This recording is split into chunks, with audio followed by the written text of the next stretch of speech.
నమస్కారం. నా పేరు ఎం సమీక్ష. నేను జెడ్పీహెచ్ఎస్ బోసి పాఠశాలలో 9వ తరగతి తెలుగు మీడియం చదువుతున్నాను. మండల్ తానూర్, డిస్ట్రిక్ట్ నిర్మల్.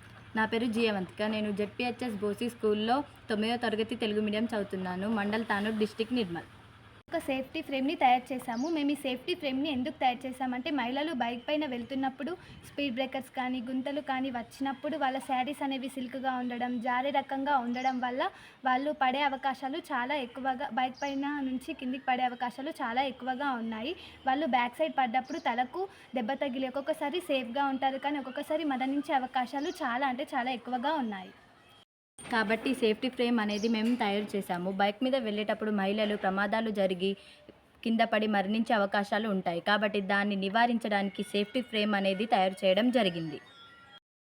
మహిళలు కూర్చున్నప్పుడు ఈ సేఫ్టీ ఫ్రేమ్ ఇలా అమర్చబడి ఉంటుంది.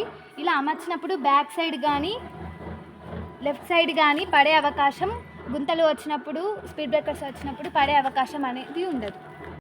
బైక్ పైన మహిళలే కాకుండా పురుషులు కూర్చుండే అవకాశం వచ్చినప్పుడు దీన్ని ఇలా కిందికి అనుకోవాలి.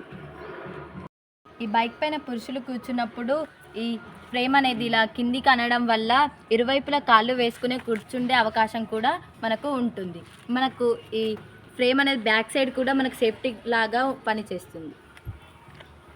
మహిళలు కూర్చుండేటప్పుడు ఈ ఫ్రేమ్ని దీన్ని ఇలా పైకి అనుకొని కూర్చుంటే మహిళలకు ఇలా కూర్చోడానికి సులువుగా ఉంటుంది. అలాగే పురుషులు కూర్చుండేటప్పుడు దీన్ని ఇలా కిందికి అంటే ఇరువైపులా కాళ్ళేసి కూర్చోడానికి సులువుగా ఉంటుంది. మనం దీన్ని పురుషులకు అలాగే మహిళలకు ఉపయోగిస్తాం. బైక్కి ఫ్రేమ్ని మనం ఎలా అమర్చుకోవాలంటే, ఇప్పుడు ఎక్స్ట్రా ఫిట్టింగ్గా ఈ పట్టుకునే హ్యాండిల్ ఎలాగో అలాగే మనం కాళ్ళు పెట్టుకునే స్టాండ్ ఎలా అమర్చుకున్నామో బైక్కి, దీన్ని కూడా సీట్ కింద నుంచి మనం అమర్చుకునేలా ఏర్పాటు చేసుకోవాలి. పైన మహిళలు కూర్చున్నప్పుడు ప్రమాదాలు జరగకుండా ఈ సేఫ్టీ ఫ్రేమ్ అనేది మనకు ఉపయోగపడుతుంది. ప్రమాదాలను నివారించడానికి కూడా అవకాశం ఉంది. ఈ అవకాశాన్ని కల్పించినందుకు అగస్త్య ఫౌండేషన్ వారికి ధన్యవాదాలు.